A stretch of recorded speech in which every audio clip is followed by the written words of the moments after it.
दोस्तों नमस्कार, ये है मार्गदर्शन फॉर सिविल सर्विसेज। मैं अनुराग चौधरी। जीएस दृष्टि सामान्य विज्ञान के अंतर्गत आज की वीडियो में प्रस्तुत है जीव विज्ञान यानी बायोलॉजी के महत्वपूर्ण प्रश्नों का भाग 14, जिसमें हम प्रमुख मानव रोगों से संबंधित महत्वपूर्ण प्रश्नों को कंटिन्यू कर रहे हैं। ये वीडियो विभिन्न प्रतियोगी परीक्षाओं के सामान्य अध्ययन के लिए बहुत ही उपयोगी है।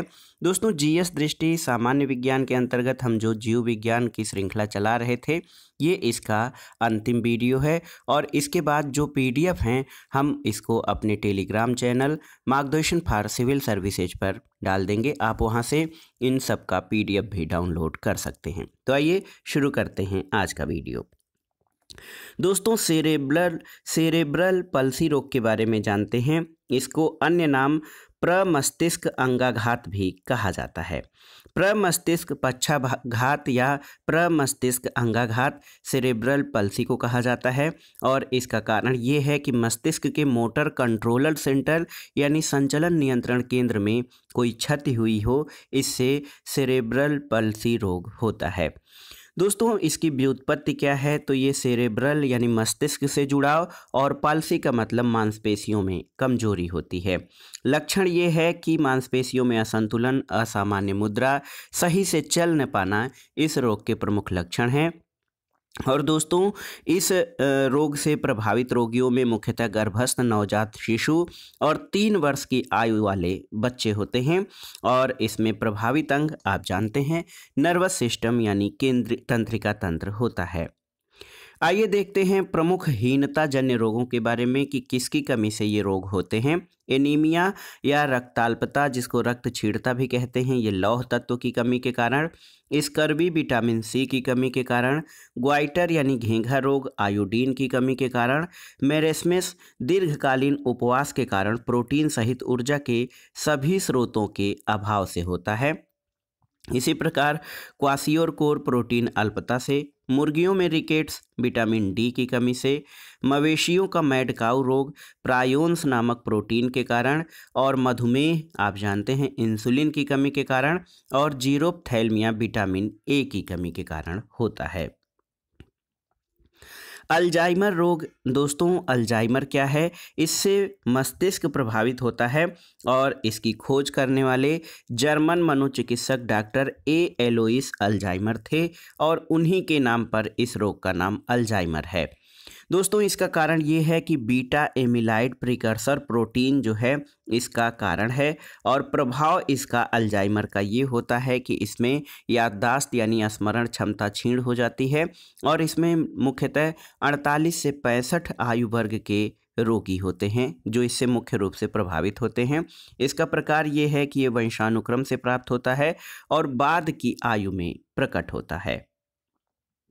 पार्किंसन रोग क्या है? दोस्तों देखिए, आप इस व्यक्ति को देख सकते हैं, पार्किंसन रोग से पीड़ित हैं। इसका कारण ये होता है कि मस्तिष्क में तंत्रिका कोशिकाओं की क्षति के कारण डोपामाइन का स्तर कम हो जाता है, जिसके कारण पार्किंसन रोग होता है। दोस्तों, डोपामाइन और पार्किंसन रोग के संबंध में खोजकर्ता स्वीडन के आर्विड कार्लसन थे, जिन्हें वर्ष 2000 में नोबेल पुरस्कार भी दिया गया था। इसकी औषधि एल डोपा है और प्रभावित अंग तंत्रिका तंत्र है। इसके लक्षण ये हैं कि इसमें व्यक्ति का संतुलन बिगड़ जाता है और हाथ पैर आदि कांपते भी हैं। एक महत्वपूर्ण व्याधि मिनीमाटा रोग के बारे में जानते हैं। दोस्तों, मिनीमाटा व्याधि जो है जापान के मिनीमाटा खाड़ी से इसका नाम व्युत्पन्न हुआ है और ये पारा यानी मरकरी से उत्पन्न विषाक्तता से होता है।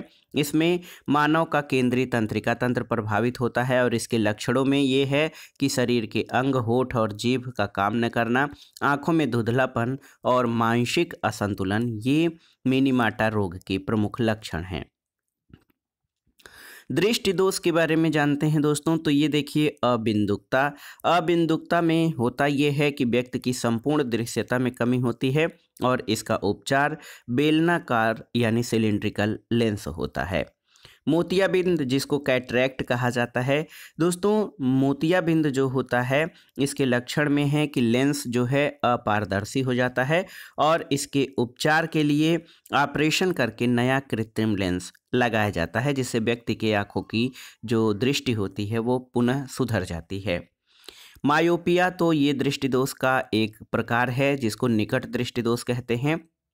दोस्तों, निकट दृष्टि दोष में दूर की चीज़ें साफ नहीं दिखती जबकि निकट की चीज़ें साफ दिखती हैं और इसका उपचार अवतल लेंस के प्रयोग द्वारा किया जाता है।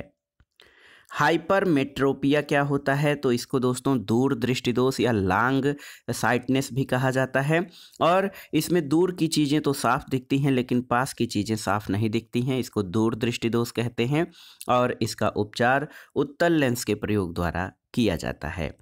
मधुमेह आज के समय की बहुत ही व्यापक रूप से फैलने वाली व्याधि है। इसका कारण दोस्तों रक्त में इंसुलिन का स्राव कम होना होता है जिससे रक्त में शर्करा या ग्लूकोज की मात्रा बढ़ जाती है। मधुमेह के जागरूकता के लिए प्रतिवर्ष 14 नवंबर को मधुमेह दिवस मनाया जाता है और आयुर्वेदिक उपचार इसका मेथी का बीज और करी पत्ता है। दोस्तों, इंसुलिन की खोज आपकी जानकारी के लिए बता दें कि बेंटिंग और मैक्लाइड ने 1923 में नोबेल पुरस्कार प्राप्त हुआ था इनको और इसकी खोज बेंटिंग और मैक्लाइड द्वारा किया गया था और निदान इसका डायग्नोज है कि रक्त में ग्लाइकोसिलेटेड हीमोग्लोबिन का मापन किया जाता है और उसी से इसका उपचार करते हैं। आइए जान लेते हैं मधुमेह रोग के कारण क्या हैं। तो यहाँ पर देखिए, जो हमारे शरीर का अंग है अग्नाशय और आमाशय होता है। तो आमाशय और आंत में भोजन का ग्लूकोज में परिवर्तन होता है और ग्लूकोज का रक्तवाहिनी में रक्त प्रवाह में प्रवेश होता है। इसी प्रकार देखिए दोस्तों, हमारे अग्नाशय में जो इंसुलिन बीटा कोशिकाएं होती हैं, इसके द्वारा इंसुलिन का कम उत्पादन होता है जिससे ग्लूकोज का रक्तवाहिनी में जो रक्त में प्रवाह होता है। तो जब कम इंसुलिन का रक्तवाहिनी और रक्त प्रवाह में प्रवेश होता है तो इससे रक्तवाहिनी में क्या होता है कि कम इंसुलिन के कारण शरीर की कोशिकाओं द्वारा ग्लूकोज का उपयोग नहीं हो पाता है और रुधिर वाहिनी में ग्लूकोज का जमाव हो जाता है जिसको कि दोस्तों डायबिटीज कहा जाता है। अग्नाशय में देखिए बहुत ही महत्वपूर्ण लैंगरहैंस की द्वीपिका होती है जिसमें बीटा सेल, अल्फा कोशिका और डेल्टा कोशिका होती है। इसके अलावा इसमें एफ कोशिकाएं होती हैं और बहिस्रावी अग्नाशय होता है और बीटा सेल दोस्तों इंसुलिन के स्रवण के लिए उत्तरदायी होती हैं। इंसुलिन उत्पादन के लिए जेनेटिक इंजीनियरिंग में प्लाज्मिड का उपयोग आइए देखते हैं। तो दोस्तों, जीवाणु जो होते हैं उनके बीच प्लाज्मिड होता है जो डीएनए का एक छोटा खंड होता है। प्लाज्मिड का रिस्ट्रिक्शन एंडोन्यूक्लिएज एंजाइम द्वारा इसका खंडन होता है और मानव में इंसुलिन उत्पन्न करने वाले जीन का प्लाज्मिड में निवेशन होता है और अभियांत्रिकीकृत प्लाज्मिड का पोषी जीवाणु में निवेशन होता है। जीवाणु में विभाजन और इंसुलिन उत्पादन का प्रारंभ तब हो जाता है और इसके द्वारा काफ़ी हद तक डायबिटीज़ से बचाव किया जा सकता है। एक व्याधि है दोस्तों पीलिया, जिसको जॉन्डिस कहा जाता है। इसको पांडु रोग भी कहा जाता है। इसका प्रभाव ये होता है कि यकृत खराब हो जाता है और इससे अगर जो इसकी मात्रा अधिक हो जाए या इसका प्रभाव अधिक हो जाए तो इसमें मृत्यु भी संभव है। लक्षण है कि मूत्र पीला और हरा होता है, त्वचा और नेत्र पीले पड़ जाते हैं और इससे प्रभावित अंग लीवर होता है। कारण ये है कि बिलीरुबिन का शरीर में फैलना, इसके कारण पूरा शरीर पीला होने लगता है। हृदयाघात या हार्ट अटैक के बारे में जानते हैं दोस्तों। देखिए दोस्तों, तंतु ऊतक या फाइब्रस टिश्यू जो होते हैं उसमें चकत्ते और कोलेस्ट्रॉल और लिपिड पदार्थों का जमा होना हृदयाघात के लिए उत्तरदायी है और इन पदार्थों का जमा होना एरिस्थ्रोस्क्लेरोसिस कहा जाता है, जिसके कारण हृदय धमनियों में रक्त का थक्का जम जाता है। दोस्तों, हृदयाघात को बढ़ावा देने वाले कारणों में क्या क्या चीज़ें शामिल हैं? मोटापा, उच्च तनाव, धूम्रपान, वसायुक्त आहार। और इसका निदान कैथ लैब यानी कैथलेराइजेशन लेबोरेटरी द्वारा किया जाता है। प्रभावित अंग हृदय है और इसके उपचार के लिए जो रुधिर अस्कंदन रोधी औषधियाँ यानी एंटी कोगुलेंट औषधियाँ प्रयोग की जाती हैं, जिसमें एस्पिरिन है मुख्य रूप से।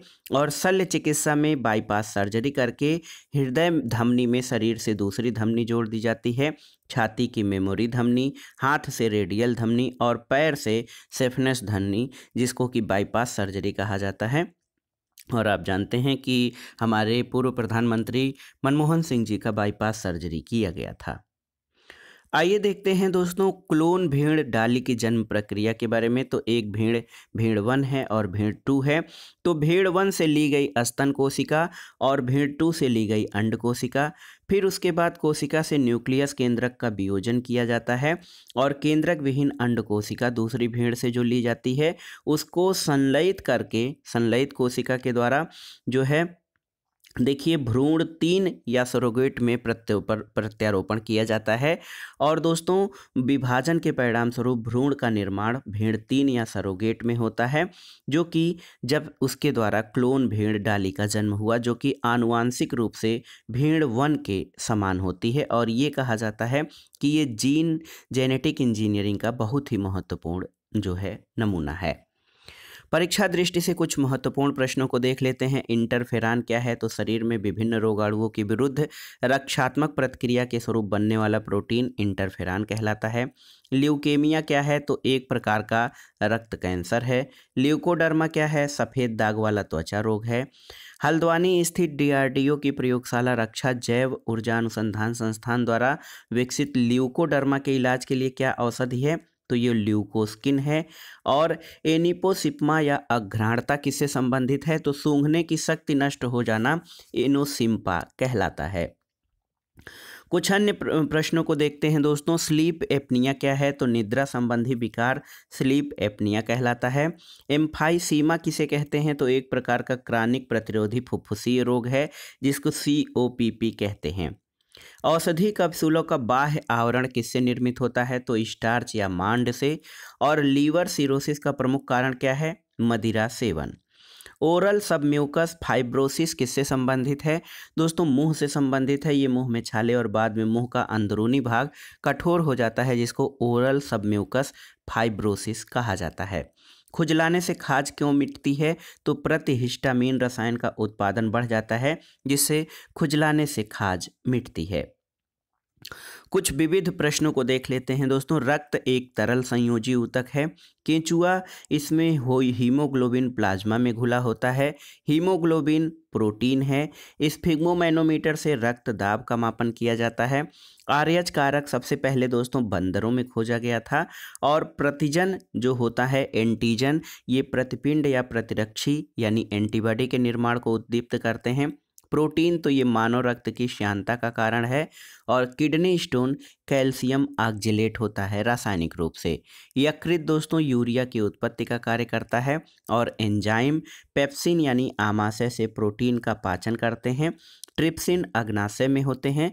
और टाइलिन जो है लार ग्रंथियों से स्रावित होता है। दोस्तों गैस्ट्रिन एक हार्मोन है जो आमाशय की जी सेल तथा ग्रहणी से उत्पन्न होते हैं। आमाशय प्रोटीन का पाचन यहीं से प्रारंभ होता है। तो दोस्तों ये था आज का वीडियो जीएस दृष्टि जीव विज्ञान के महत्वपूर्ण प्रश्नों का 14वां यानी अंतिम भाग।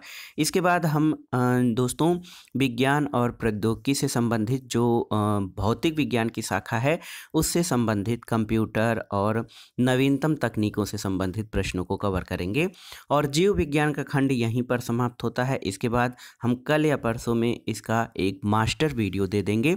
साथ ही आप इनके जो जीव विज्ञान के PDF हैं हमारे टेलीग्राम चैनल मार्गदर्शन फॉर सिविल सर्विसेज से डाउनलोड कर सकते हैं। तो वीडियो आपको कैसा लगा या श्रृंखला कैसी लग रही है हमें कमेंट बॉक्स में ज़रूर बताइएगा। वीडियो को लाइक करें, शेयर करें और इस चैनल मार्गदर्शन फॉर सिविल सर्विसेज को सब्सक्राइब करें। वीडियो देखने के लिए धन्यवाद दोस्तों। नमस्कार।